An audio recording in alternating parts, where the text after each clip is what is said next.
At the end of the day, if he keeps growing his business, he's going to add more trucks, more people, more equipment. And so that you can definitely build a really awesome, cool business, but you may never get that breakaway that you can get with software. Howler Bros has a lot of different designs, SKUs. What does the creative process look like for like Howler Bro? I'm giving away a little secret hint here. For those of you out there that think that using Sales Navigator or scraping LinkedIn is the answer. And then now with AI cold calling and stuff, like I think people, as you mentioned, are getting smart and they're like, oh, this could be a bot. What's going on here? I look at all those sales emails and I am probably blocking and marking as spam 95% of it.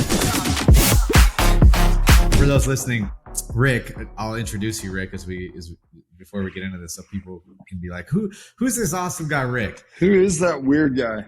Yeah, who's that weird guy, Rick, with the awesome clothes in the background? And why is Andy talking about wearing Howler Bros? And what's up with this? So, Rick, I'll give my spiel on Rick, and then you can give some color. I think that would be awesome, man. Or I'll just give some color, and then people will be like, holy shit, that's awesome, right? Which is, so Rick was like part of Yeti back in the day, right, Rick? Am I getting that right? Yeah, that's right. Part of the early team at Yeti. That's the first thing. So I'm sure everyone that's going to listen to this knows what the heck Yeti is, at least in the US, right? And then secondly, now Rick runs marketing at Howler Bros, which is another awesome Austin-based brand, right? And then I want to dive into all this, man, specifically Yeti and like building a brand and how, because you've done it twice now, right? With two awesome brands. So I would love to dive into that, man. But did I miss anything? Anything cool that I missed? Man, well, I hope there's more than that, but no, you're not incorrect. I started doing work for Yeti when they were pretty early on. They had 8 employees and all shared one Gmail account at the time, if you can believe that. And then, and that was 8, like that's including the warehouse. I mean, it was like 8 total humans. And then I started off doing some really like consulting work and then some project work. And then it just snowballed into more and more stuff. And to the point where, Roy, the founder, just said, look, man, this is great, but I just want all your time. So just come on board. And so that's how I started working with them. And I've been outdoorsman my entire life, but never professionally done anything around the outdoors. And so for me, it was super fun to get to sort of combine those two things, and it was just exciting and fun. And Yeti was just starting to really kick into another gear, and so we had some real rocket ship, triple digit years there where, we were cranking, and it was a lot of fun. And we got to do a lot of really cool stuff, basically building out a new category, especially within the outdoors. And so that became a very fun and, cool thing in itself. And then, along the way I met, while I was at Yeti, I got introduced to Chase Hurd, co-founder of Howler, who is now one of my business partners. And a mutual friend just introduced us. We go to lunch one day, and we hit it off. And I became a fan and a customer first. And Chase and Andy Spannon, the other co-founder, had done a lot of really cool, interesting stuff, both super smart and incredibly talented, creative people.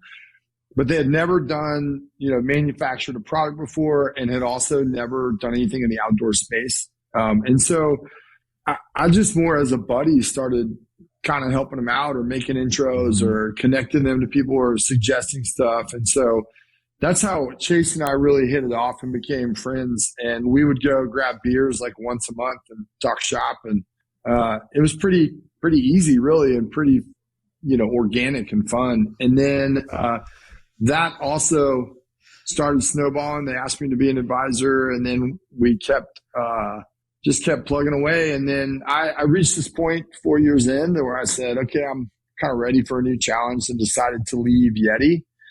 And Chase and I tried to make it work. The business just wasn't quite ready to take on another partner. And so I said, no big deal. I went and did this other job for a little while, and that was pretty miserable. And so I was at the other job, and Chase and I are having beers one night, and I was like, dude, I gotta leave. This place sucks. And so so then we did hammer it out, and and Andy and our other partner Mason came in town, and the four of us all sat down together, worked out a deal, and that was that. And it was great. So and now that's been 9.5 going on 10 years. Wow. And so that's awesome. And by far the longest job I've ever had, and the most fun and the most rewarding. And so it's great. And for those who don't know, the business is called Howler Bros. We're based here in Austin. We make outdoor apparel, primarily for guys, but we have all different kinds of people wearing it. And unlike a lot of outdoor brands who sort of claim this man versus nature, or look what I conquered, our whole part of our inspiration was really about when you take fun trips with your friends and you go do these cool things and have those great, you're making these great memories together, and it's really about being together. And so it's the shared moments, it's the time together, and it is all the extra stuff that adds flavor, like getting a flat tire in the middle of the jungle, or getting lost and then eating tacos at some roadside stand. And those things are what you talk about years later. And so that's why when Chase and Andy were really brainstorming what this brand could be, they really held tight on brothers, plural, because it's we, not me. And then the Howler name comes from the Howler monkeys in Central America. And they used to take a lot of surf trips down there. And those monkeys are just screaming the whole time up in the trees. And it's a little off-putting at first, but once you get used to it, it's pretty awesome. And so again, it's like it resonates both on a place and a spirit, but then also as a group, we together, brothers, plural. Yeah. And so that's where the name comes from. And then, one of the other things is that, I've sort of, after, day jobs, so to speak, 9 to 5, I love getting involved with other companies. And, so I've tried to do that as much as time permits. So I've had the good pleasure and good fortune of getting able to be involved with other outdoor brands and other types of businesses. And so it's something I just love doing in my free time. And but I think that doing that gives you extra perspective on what you're doing from day to day, because you're not just myopic and you're not just coming at it from one angle. And so you're able to pull in all these other perspectives, or maybe things you learned over here, and we can do that, at this role. And so we look at all that, but I just love doing those other companies as well.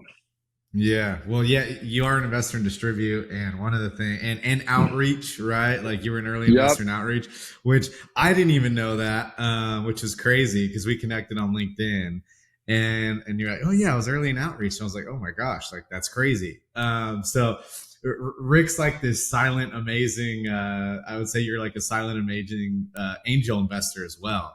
That's like not all over the place on LinkedIn or anything, but has made some great bets, right? Which is awesome to see. We try every once in a while.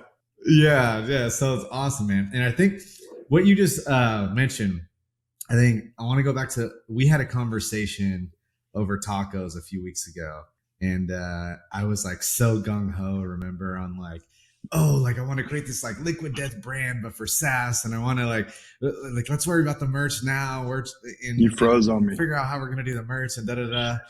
And what I appreciate is you were like, hey man, like slow down. First, you got to think of the why. Like first you got to think of that feeling you want people to get, but when they see your brand, right? And you got to think of like, what's the mission there, right? And it was an amazing exercise because typically people are like, go, go, go, go, go, right? Like, I want to make something cool. And I think you really helped me step back into like, okay, what is this feeling we're trying to like conquer, right? Or not conquer per se, but we're trying to portray. And so there's one book you recommended, which is Archetypes, right? Yeah. Which is The awesome. Archetypes of Branding. It's a The great Archetypes book. of Branding. Oh man, it's awesome. I started digging into it, right? And like, I think something that I've come up with so far, this may change, right? But like, I've wanted to, I look at distribute, and it's about, as we talked about, bringing sales and marketing together, right? It's like in building, which I think in today's market, because everyone's remote, because everyone's kind of, who knows, doing their own thing, they're not together all the time. There's this friction between sales and marketing that's like, since beginning of time of business, you've kind of seen. Yeah. And so how do we mesh those two? And that's still something I'm trying to figure out and mesh and come together with the brand. But yeah, man, I think that was one of the biggest things. And since that time, I think some interesting stuff that I've seen come up. Like, have you seen around brand, right?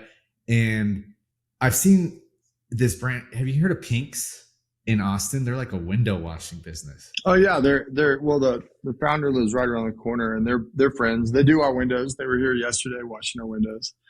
And so Carter is his name. He's a great guy. Okay. Yeah. And actually all the guys that I've met that work there are great. It's really cool. And for those who don't know, like, he started a very old school window washing business. And it's, 1 million people can go wash windows, and it's, effectively a commoditized service, and not, just everybody's looking for probably the lowest price. But Pinks, he took a different stab at it and said, look, let's go do this, but let's do it with some fun and some flavor and some style, frankly. And it became a cool thing where then companies and businesses want their windows washed. They never thought about it once ever before prior to this. But now they're like, oh no, we want to be cool. We want to have our windows washed by Pinks. And they all wear these, kind of cool retro uniforms. And I don't know if it's policy, but I think all the dudes have mustaches, but it's just, they have a cool logo. They have a cool, and it's just cool. They like their execution about it is really cool. And I think what it does is it brings people, it makes people consider something that they had previously just overlooked. And so at the end of the day, they do it with kind of a smile on their face, and it's just fun. And before it was something you would just overlook and maybe even be annoyed by, but they made it kind of cool. And people come up to them and ask them, hey man, can I buy your hat, or can I buy your uniform off your back? And, it's just cool. They've done a cool job of that. He's done a cool job of building that business. He's actually appeared in one of our, we did an About Us video, and Carter's in the video. He's a guy, he's in one of our shops, and he like puts a record on the turntable, and then it like spins into this whole other thing. But that's Carter. You can look him up. But Pink's window cleaning in Austin, they're great. That bigger picture here just made me think like, holy crap. There's so many like even sweaty startup businesses, right, that you could basically take and you could put a cool brand around, right? Yeah. And like, it almost feels like there should be like a fund or like a PE firm or something that's like going and doing that, right? Like if I was bored, maybe, like, I mean, awesome. Here's, I think one of the things, there's a couple things. And one is that look, at the end of the day, that's a very unsexy business. It is manual labor. To go grow that business, at least to get off the ground, requires, a lot of hustle, a lot of door to door, a lot of like, I want to clean your windows. How can I get your business? They're like, we don't even do that. We don't even pay anybody for that. Why would we start now? And so I think it's Yeah. probably requires thick skin and a lot of determination and hustle. But when you get over the hump and like probably to where they are today, it's really cool. And I think there's something to, kind of to what you were mentioning is that a lot of people, when they think startups, I think the initial thought is tech, venture capital, Silicon Valley, kind of the normal thought, right? And part of the reason why that industry or those businesses make sense is because you can achieve with software, especially, you can achieve sort of a breakaway from a revenue standpoint because you can get scalability really quick with software because you have to keep adding to it and growing it and fixing bugs and those things. But whether we have 8 users or 8 million users, it's the same stuff. And we don't have to go manufacture anything. We don't have to have more humans out there doing the service. So it scales really inexpensively once you hit a critical mass. Whereas window washing is so cool, but at the end of the day, if he keeps growing his business, he's going to add more trucks, more people, more equipment. And so that you can definitely build a really awesome, cool business, but you may never get that breakaway that you can get with software. But to your comment, I think what it means is that there's a huge opportunity for people to go look at businesses like that, whether it's a service biz or even a manufacturing or a product-based business where we may never get this breakaway opportunity, but you can go build a really awesome business. You can go build a business that you can scale nationwide. You can go build all kinds of things. It just may not be as sexy from a numbers basis as something like software. But the truth of the matter is there's a million ways to make money. There's a ton of cool ideas and opportunities out there. And I think there are cool opportunities to go take something that is very overlooked and go make it fun or cool or sexy and go do that. And by the way, if you can enjoy what you're doing and make a living off of it, then haven't you kind of already won? Yeah. Yeah. You're 80. I think you're like, man, if you have that ability. And one thing that I want to, on that, like, okay, so there's this, now a question that popped in my mind is Howler Bros has a lot of different designs, SKUs, whatever you want to call them, right? Like, what does the creative process look like for like Howler Bros, right? Y'all have a brand, and let's say like defining a brand is hard, but let's say you've got the brand defined, right? You're like, okay, we want to evoke this feeling, want to do this. Like, what does the creative process look like, Rick? Like, are you drawing stuff? Like, I think one of the founders, Andy, does stuff, but like, what does it look like before you release something? I got a couple things, and I think as it pertains to distribute, this is maybe kind of interesting because distribute is trying to break down the wall between sales and marketing, and they talk to each other, but there's still very much like this divider between the two. I mean, that's part of the case you're making, right? And how do we remove that and let them be a more cohesive team for better, to produce more success, doing whatever, better outcomes, doing whatever they're trying to sell. And I think that historically, what's sort of almost cliched today, but especially in software companies, a lot of it is very sales org driven, right? And I think a lot of software businesses look at marketing as this group over here in the corner that gives them materials that they're going to email out or whatever. But they're basically, just handing them the stuff that they're going to go blast out to everybody that they can find. And hopefully, if it's done correctly, marketing should also tell them where to aim and what's the appropriate messaging for that. I think what happens in my experience is that if I'm a salesperson that selling, software X, and I'm aiming at, we can't use X anymore, software Z, software Z, and something resonates over here, and I get a guy to commit, or I'm getting more traction by using, the blue PDF that y'all sent me, then hey, well, I'm gonna sort of like dig into that, and I, as an individual, might go off script or might sort of make my own iteration of that. And I think part of the challenge is, well, that's not what marketing agreed upon, and now this guy's going off script or he's doing his own thing, but there's not this a common flow back and forth. There's not the iterative flow. And so I'm going to say this too, and I'll get back to Howler in just a second, but I think one of and look, as a CMO, I get hit every day by salespeople, maybe 40, 50 times a day.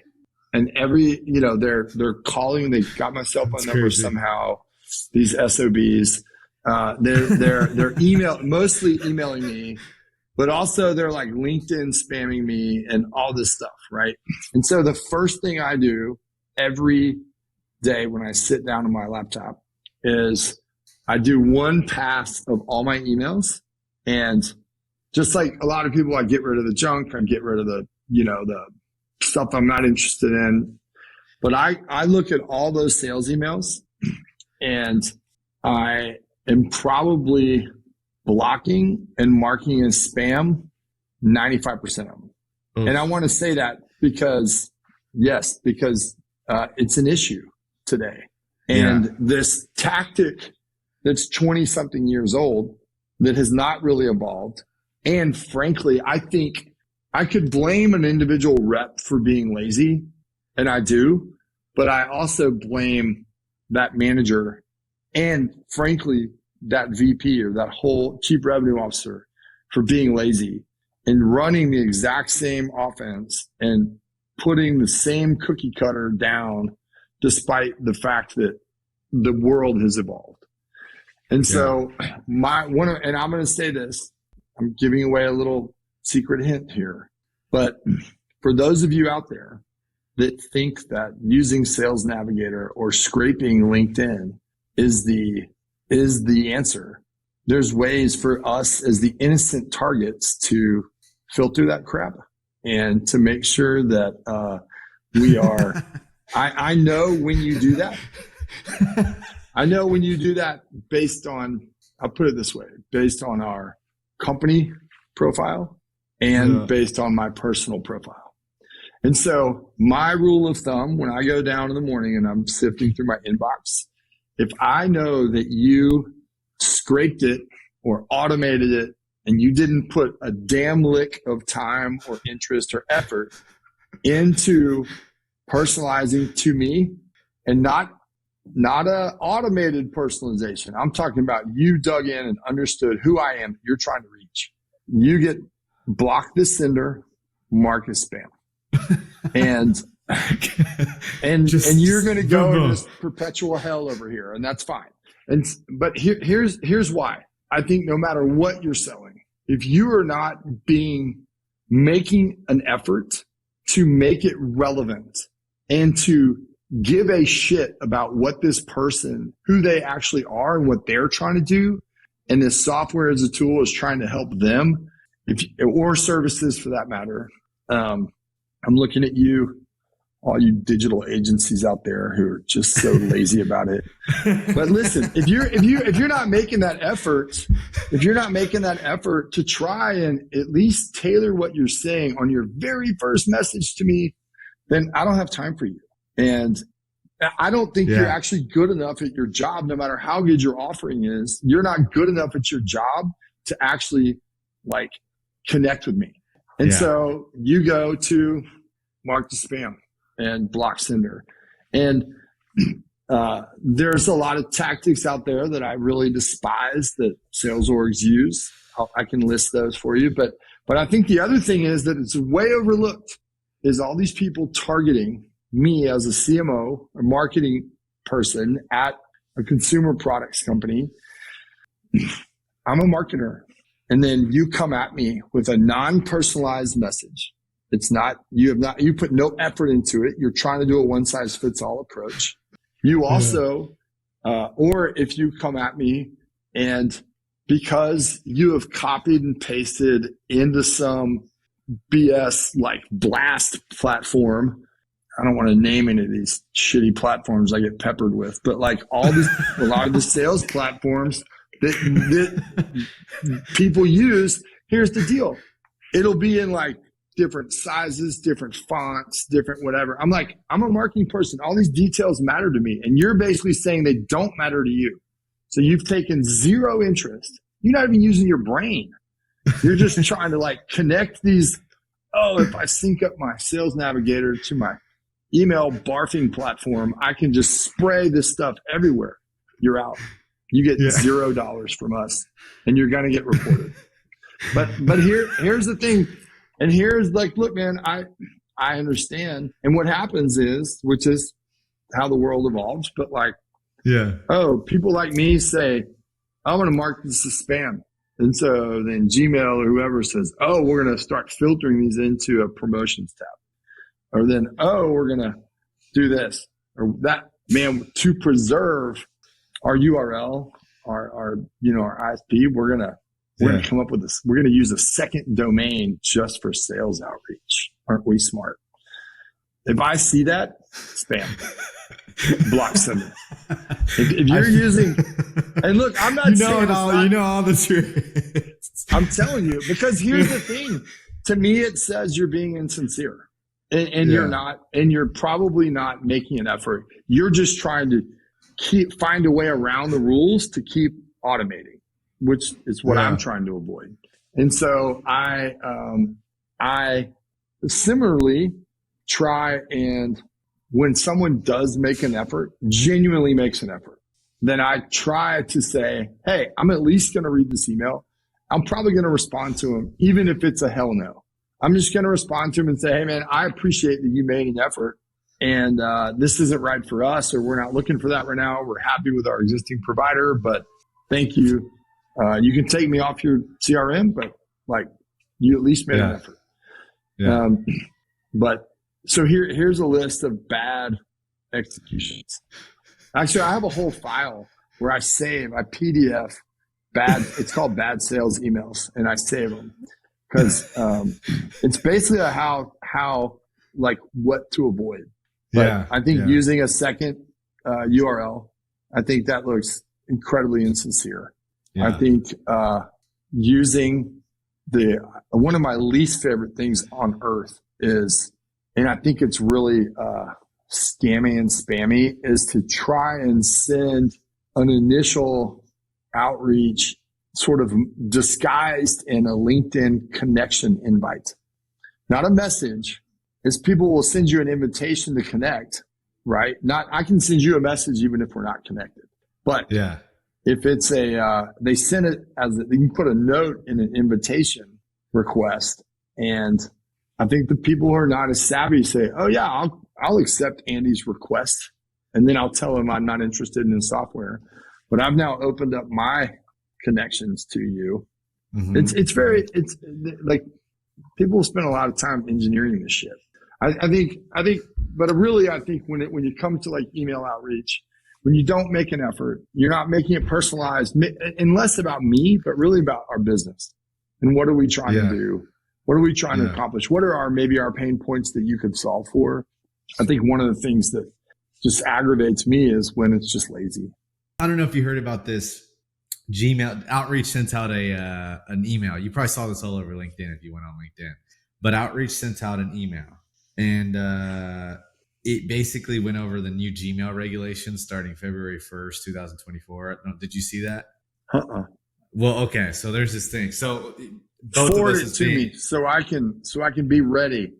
Okay. Yeah. Well, you're an investor in Outreach, so you should. Not anymore. Not anymore. That's right. Not anymore. Yeah. Well, I'm still technically invested in Outreach in some way, shape, or form. So I looked at it and I was like, well, first I was like, all right, don't react to this. But basically what it said, I'll forward you a post with it because people think the world's ending. But with it, basically Gmail is launching this thing where if 0.3% of your emails are marked as spam, or 3 out of 1,000, right? 3 emails out of 1,000 are marked as spam, your domain is locked. Like they basically lock your account. So Gmail's doing this. So what happens, right? Here's the thing. 0.3%, even sending things manually, like that is going to be very difficult to do. Like even if you were personalizing and doing a great job, some people like 0.3% at 3 out of 1,000 is nothing. So that is like the complete, I think that's a little radical in my opinion, right? Like 3 out of 1,000 is like, whoa, maybe like, I don't know, 10 out of 1,000 or something, but 3 is like, 100 out of 1,000, 10%. I don't know, but 3 seems a little crazy to me. So everyone's like, well, what do we do? Right. And there's a couple options. You can go to Outlook, but then what happens when Outlook does that? Right. What happens when Outlook says, hey, we want to do that? Yeah. And then, but honestly, this is also selfishly, this is great for distribute, right? Because this is going to be like, oh shoot, let me like give you something that's relevant, detailed. And then from there, I ask you to book, right? From a piece of content that we've put together that's useful. Yes, you have to send an email first, but like if you're including something very useful, right? That could be a benefit. So anyways, going back to that, what do? Right. And then some people are like, well, cold calling is coming back, like cold calling then. And I'm like, well, if everyone moves to cold calling, dude, I'm changing my number. So that's the first thought that people have, right? It's like, okay, now let's get a power dialer. And now let's do this with the power dialer. So what do you think about that? It's an interesting dilemma. I mean, I fully acknowledge that businesses require sales teams to prosper. Mm-hmm. And that's an essential part. I just think that they need to be doing a better job, and that the sort of automated spray and pray, the old school way of looking at that, and I'm pushing this all the way up to chief revenue officers, the old school way of looking at it and saying, hey, we're going to go blast everyone out there, and your funnel is like the entire universe, we're blasting, and then it goes down. And part of what they push down, those KPIs or those metrics on reps, is you have to reach out to X number of accounts today. And so, right, or you have to do X number of sends, X number of follow-ups, Y number of whatever. And so instead, if you take a look back, and hopefully like this Gmail change could maybe change some behaviors or change some ideas, could be like, hey, what if instead of trying to, paint the universe with our really shitty outreach program, is if instead we said, hey, how about we like do some more time on the development side and on the research side, and we make more tailored, specific outreach. No, we're not touching so many people, but if they're all marking us as spam, or it's not bearing any fruit, then what does it matter? And so could you end up with the same number of leads or the same number of signups, conversions, if you did it more like in a one-to-one way? And I know I'm sort of over exaggerating to this side, but I think there's a smart way to do that, even with using AI and science and all this stuff. It's basically building better programs, better systems, better queries, and frankly, giving a shit more. Yeah. And I think that matters. I do. And I think because here's the bigger thing, and where this is, I think, coming from, talking about privacy, and it's not just privacy. Instead, all consumers now, all people are smarter. We're getting peppered with ads and outreach and sales efforts all day long. Everyone, even unemployed people.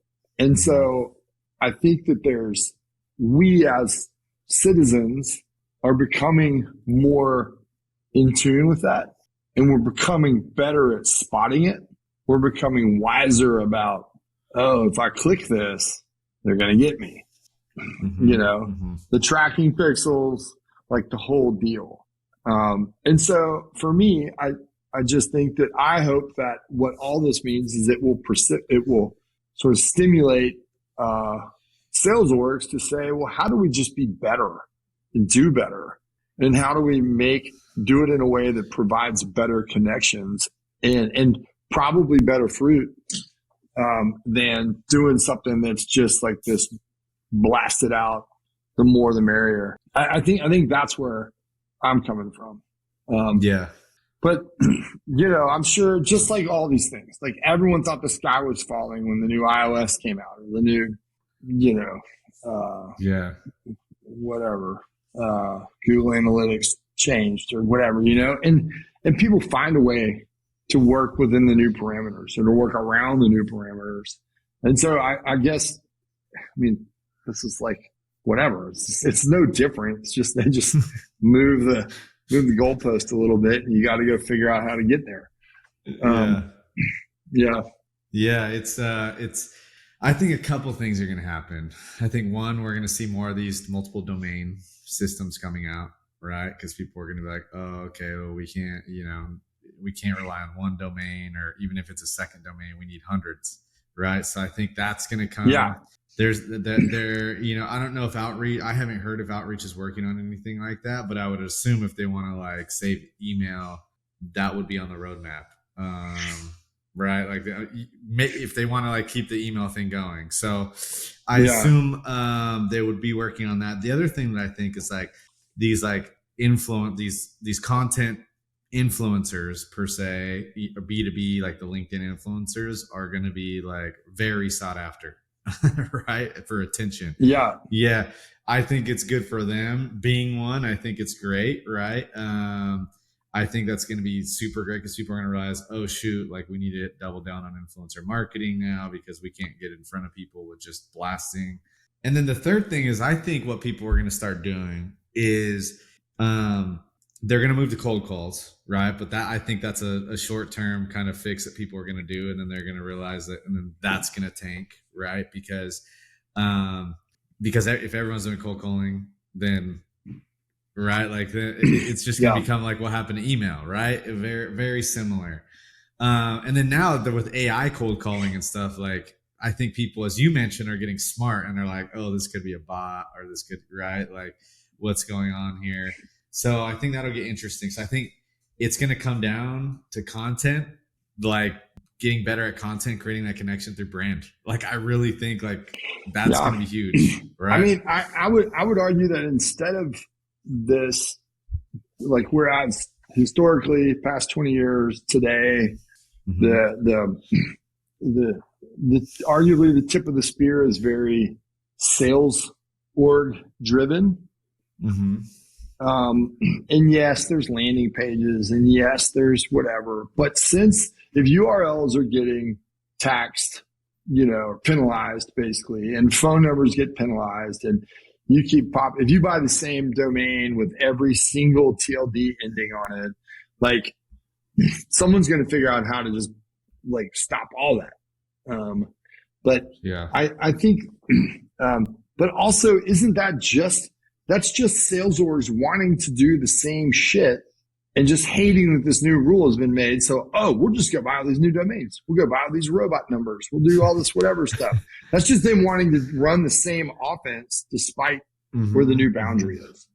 And so I think, and whether that's you're using traditional domains or you're using some sort of Web3 thing like a name base or something like that, like, yes, that shit's going to come too. But I think the heart of that gets to them wanting to run the same program, effectively the same offense, and not really wanting to be more sincere and authentic and intentional about it and relevant for that matter. And so I think ways that especially software businesses can win is how do we put more effort into marketing our product, not selling our product, right? So a marketing organization as a whole, but also let's take that, landing page, sign up, learn more, demo, sign up, lead gen form kind of play. How do we go make that more tailored and iterative? So we can do things to get in front of those targets or those consumers, and we can do smart marketing ways to get in front of them. And we can allow things like content and landing pages and be intelligent about that in mass that is not offensive. It's more open and receptive. Mm-hmm. And I can tailor my landing page to, only guys wearing alligator shirts with blue eyes. And you can tailor it and you're like, oh yeah, that's my guy. That resonates with me. And then that funnel goes over here, but the top of funnel, and even the first step or two of acknowledgement and reaction or participation from the target could be all more on the marketing end. Yeah. Yeah. And then it gets into a handheld sales thing, a warm lead, and not just a freaking spreadsheet database of 1 billion emails that we scraped off of some other site. And so, I think that's where I think there's going to be sales orgs that embrace that. Mm-hmm. And historically, that's been a challenge based on content and based on iterating these different landing pages. And if you're really good, you might have 7, right? Mm-hmm. And I think where something like Distribute can really empower the sales org of tomorrow is to say, hey, we're actually going to put Distribute in front of, or our whole marketing org, not behind the sales team, but in front of the sales team. And we're going to empower our greater organization to reach more targets and to pull them in, not try and push them in, but pull them in, appeal to them, be relevant to them, and then hand them, are you interested? Yes, I'm interested. Meet Andy. Andy can walk you through how it works or answer your questions or whatever. And that's not a new concept, but it's historically been difficult based on what kind of assets and content that marketing can deliver to sales. Yeah. And so I would argue you put marketing out first. Mm-hmm. Mm-hmm. Yeah. I think, who's doing this is, I saw a post from Cognism the other day. I think they're a data provider. And again, I might be completely wrong, but I know who they are because they're brand, right? Like I see them like all over the place. And, with Cognism, there's a post, was it the CMO? I'm not sure, but they said, we're not putting money towards getting leads right now. Like we're not putting money towards like lead generation. We're putting all our money towards building our brand and they articulate it way better, but basically like our brand and becoming ubiquitous and known. And they're like, and becoming something that people think is cool or whatever. And again, don't quote me on that, but that is a post and I'll send it to you. It was interesting. And I was like, holy shit, I think they get it. Right. I think they're, let me flip this for all the hope sales folks out there, hopefully sales leaders that might be listening. What if we flip this whole thing on its head and we said Nike is ceasing to spend any dollars on brand? No content, no collabs, no brand activities whatsoever. And all they're doing is employing 1 million salespeople to stand outside and try and hawk sneakers at you. Who would want that? Who would want to be a part of those sneakers? Who would say, sure, they're going to have some success. They're going to sell some.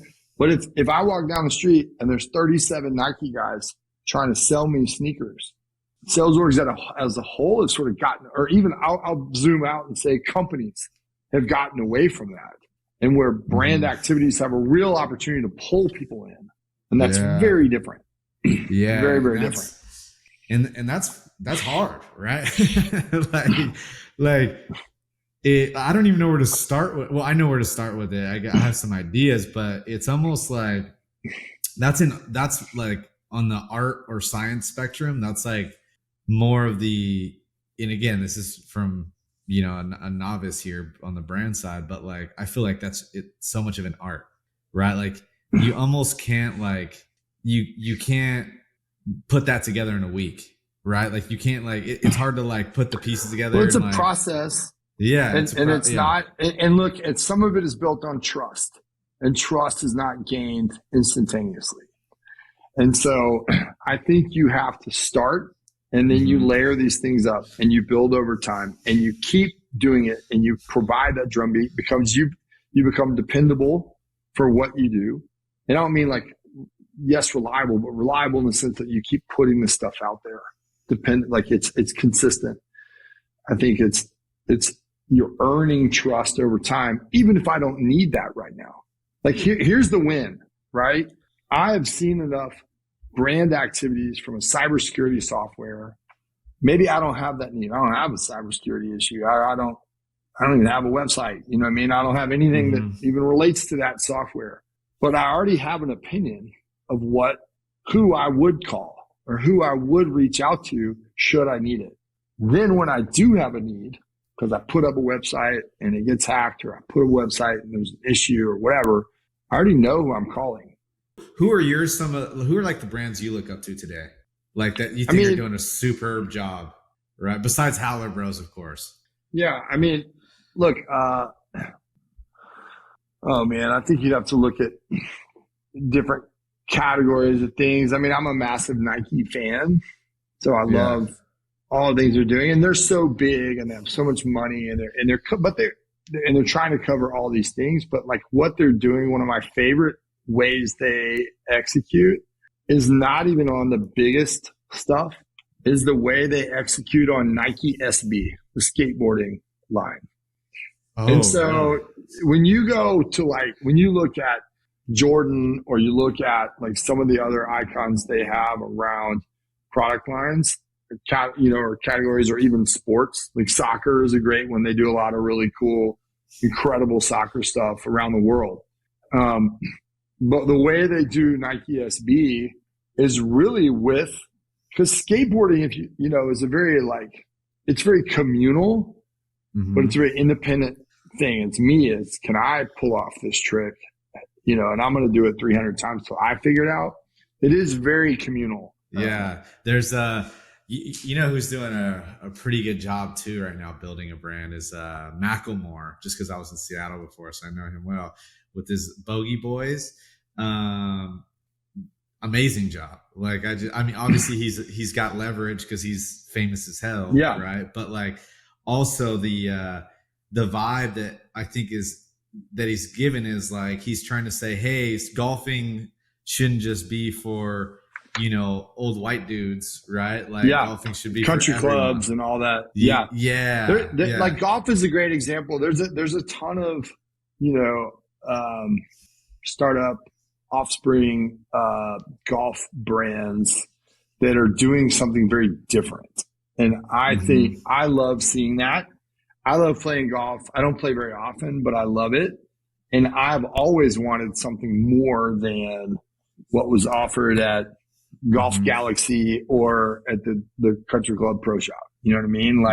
I think, and I think I think it's that community wanting more and wanting things that better reflect what they like or who they are, or, style. And then I think the other side of that is, when you have a large enough industry or sport or whatever, and at the end of the day, there's only so many players, and they're putting out their products, and that's fine. But it just leaves so much opportunity for the flavor components to come in.